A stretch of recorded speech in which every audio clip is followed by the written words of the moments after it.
There is no place I'd rather be than right here next to you. And I truly love to talk about your lovers, old and new. You never spare me details as you confide in me. I smile and give advice, but cannot tell you how I feel. 어서 오세요. 아로마인드 카사에 잘 오셨습니다. 오늘은 폭식과 과식을 줄여주는 식사 루틴을 소개해드리고 신경성 폭식증을 통해 영혼이 허기진 나를 발견한 이야기, 영혼의 허기를 채우는 방법을 알려드릴 거예요. 앞으로 소개해드릴 식사 루틴은 조금 뻔한 방법인지도 모르겠어요. 그렇지만 뻔하다는 건 분명하고 확실하다는 의미예요. 뻔한 일을 꾸준히 반복했을 때 원하는 방향으로 분명히 확실하게 나아갈 수 있어요. 식사 루틴을 시작한 계기는 폭식과 과식을 줄이기 위해서였지만 습관을 들이고 나서 보니 제 몸을 이해하고 존중하는 행동이라는 걸 알게 됐어요. 먹는 행위는 죽기 직전까지 반복해야 하므로 올바로 먹는 습관을 만드는 것이 중요해요. 내 몸을 존중하는 식사 루틴, 지금부터 시작할게요. 폭식과 과식을 줄이기 위해서 서둘지 않는 마음을 갖는 것이 중요해요. 음식을 앞에 두고 여유를 가질 수 있도록 돕는 마음가짐이 있는데요. 관조하고 감사하기예요. 내 앞에 차려진 음식을 고요하게 살펴보고 이 음식이 나에게 오기까지의 과정을 잠시만이라도 떠올려 보세요.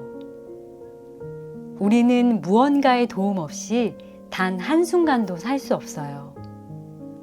무언가의 희생을 전제로 내가 살아가고 있다는 거죠. 내 앞에 차려진 음식이 나를 살린다고 생각하는 순간 밥 한 알도 김치 한 조각조차도 정말로 귀해져요. 감사하는 마음이 생겨나죠.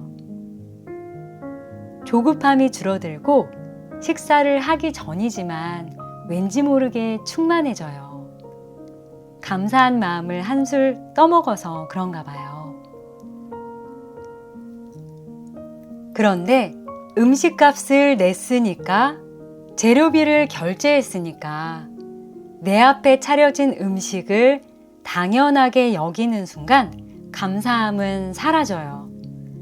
그런 마음 없이 식사를 하면 서둘게 되고 과식이나 폭식으로 이어질 수 있어요. 수저 젓가락을 들기 전에 음식을 고요히 바라보고 당연치 않은 마음을 가져보세요. 감사한 마음이 들기 시작할 거예요. 살면서 자신의 먹는 모습을 관조하는 일은 별로 없을 거예요. 그렇지만 폭식과 과식을 줄이고 싶다면 먹고 있는 자신을 고요히 바라볼 필요가 있어요. 그래야 폭풍 흡입을 하지 않고 자신을 조절할 수 있게 되거든요. 관조하는 일이 어느 정도 익숙해질 때까지 되도록 핸드폰이나 TV를 멀리 하세요. 저는 이 습관을 들이기 위해서 초반에 TV 대신 거울을 보면서 식사를 했어요. 거울을 통해 식사하는 나와 음식에만 집중했어요. 먹고 있을 때의 자세, 씹는 모습을 살펴보고 의식을 확장시켜 음식물이 목구멍에서 식도로 넘어갈 때를 가만히 느껴봤어요. 식도는 명치 쪽의 횡격막을 뚫고 위장까지 이어지는데 명치 쪽을 의식하면서 음식이 위장으로 내려가는 걸 관조해요. 이렇게 음식물이 입안에서 목구멍, 식도, 명치로 이동하는 걸 느끼다 보면 음식을 삼키고 나면 끝이 아니라 비로소 소화가 시작되는구나 라는 생각이 들면서 내 몸이 음식을 받아들이는 데는 일정 속도가 필요하다는 걸 알게 되죠. 과식과 폭식을 줄이고 싶다면 식사 때 TV나 핸드폰이 아닌 먹고 있는 자신을 꼭 감상하세요. 오래 씹기만 해도 과식과 폭식을 막을 수 있다는 건 잘 아실 거예요. 음식을 씹음으로 해서 뇌는 지금부터 소화관으로 음식물이 들어갈 거야 하고 알리는 예보 역할을 한대요.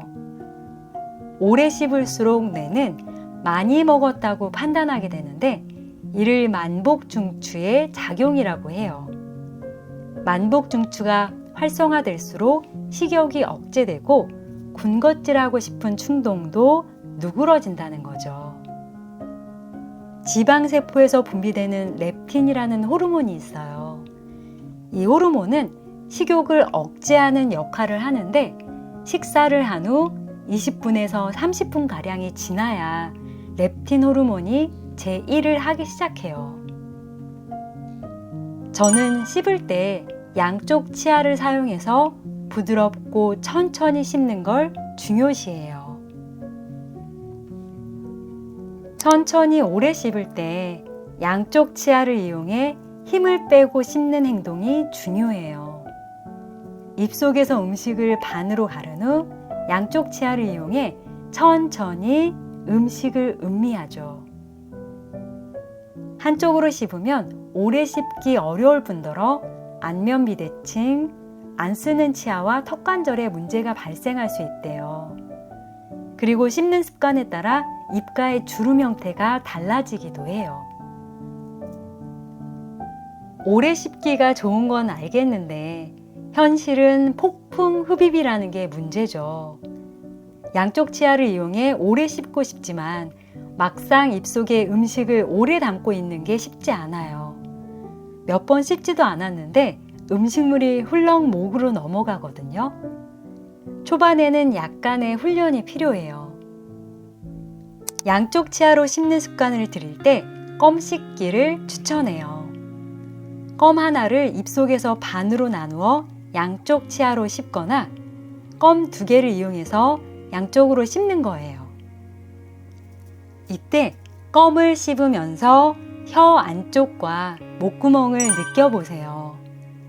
음식물과 달리 껌은 삼키지 않는다는 걸 알 수 있어요.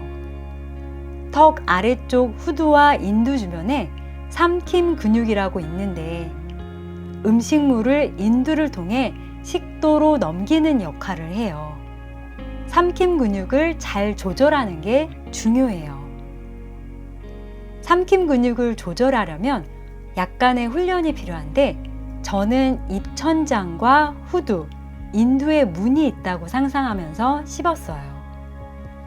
음식을 씹는 동안 이 문이 닫혀 있다고 생각하면서 음식물이 입에서 식도로 넘어가는 걸 최대한 막았어요. 수저와 젓가락을 들고 있으면 입속의 음식을 충분히 씹기도 전에 다음 음식을 뜨거나 집으려는 행동을 하게 되죠. 수저와 젓가락을 손에서 내려놓으면 먹고 있는 자신에게 더 집중할 수 있어요. 음식을 씹고 있는 동안 다음 수저질과 젓가락질에 마음이 기울어지지 않기 때문에 음식이 입속에 오래 머물게 되고 그만큼 오래 씹을 수 있어요. 한쪽 손만 사용해서 식사를 하면 안 쓰는 손으로 테이블에 기댄다거나 턱을 괴는 경우가 많아요. 어깨가 한쪽으로 기울어지고 자세가 틀어질 수 있어요. 한 손에는 수저, 반대 손에는 젓가락을 사용해 식사를 하면 자세를 바로 잡아주고 식사하는 자신에게 더 집중할 수 있더라고요. 이렇게 해서 저의 식사 루틴을 소개해 드렸어요. 아마 여러분이 다 알고 있는 식습관일 거예요.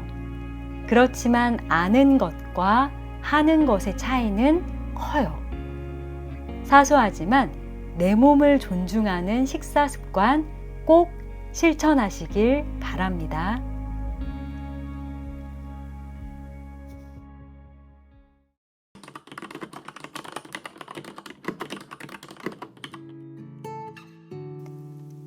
저의 허기는 육체의 문제가 아닐지도 모른다는 생각이 들었어요.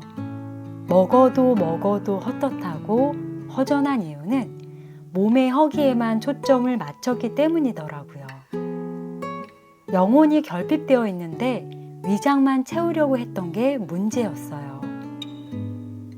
우리의 영혼은 무엇을 먹을까? 무엇이 영혼을 채우고 있는 걸까?를 자주 떠올려 봤어요.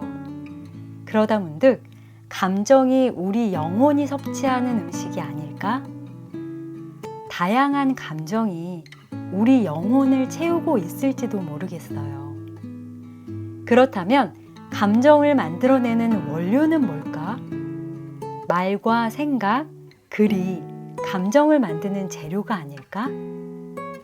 탄수화물이 위장에서 잘게 쪼개져 포도당이 되고 에너지원이 되듯이 단백질이 우리 몸에서 아미노산의 형태로 디자인되어 다양하게 쓰이듯이 말과 생각, 문장도 성격에 따라 다양한 감정으로 디자인되고 우리 영혼에 채워지고 쓰인다는 생각이에요. 사랑해, 싫어해, 응원해, 증오해, 고마워, 미워해 등과 같은 다양한 말과 생각으로부터 비롯된 감정이 영혼이 섭취하는 영양소인 거죠. 폭식증과 섭식장애를 겪던 시기에 가장 많이 했던 생각과 말을 떠올려 보면 나를 비난하거나 부정적인 생각이 대부분이었어요. 제 영혼은 긍정적인 생각과 말, 감정이 결핍된 상태였던 걸로 보여요.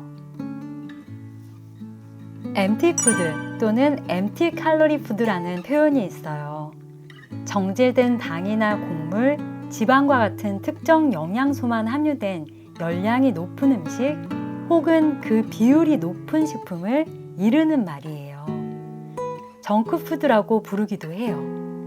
사실 당이나 지방은 우리 몸의 필수 영양소예요.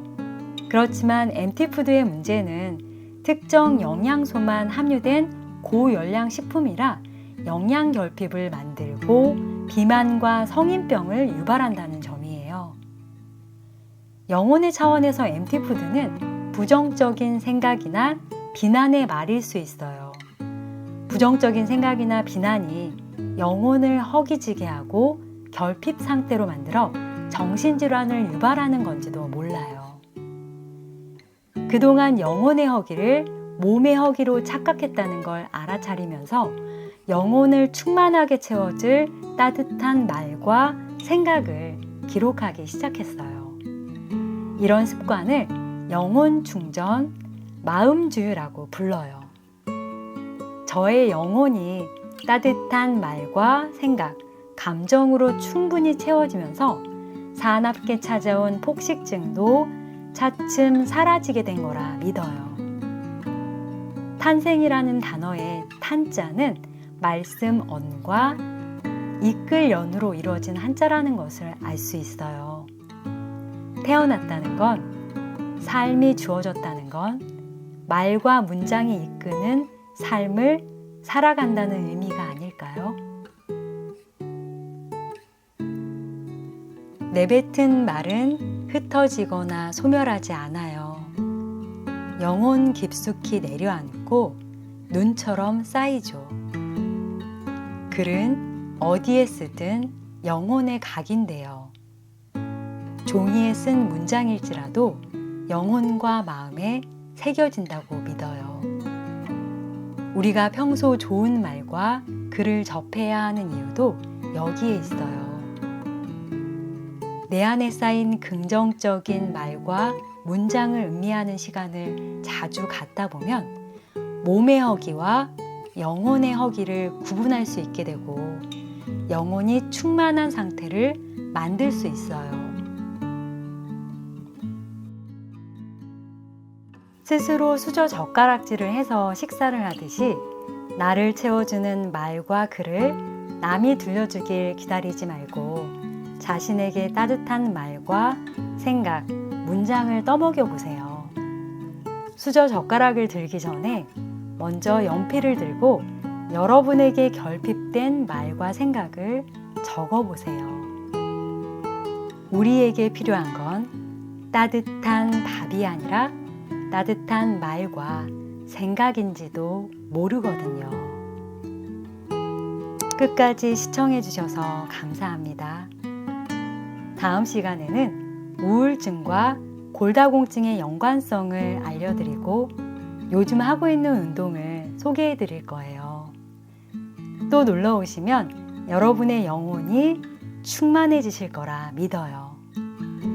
지금까지 포근이었습니다.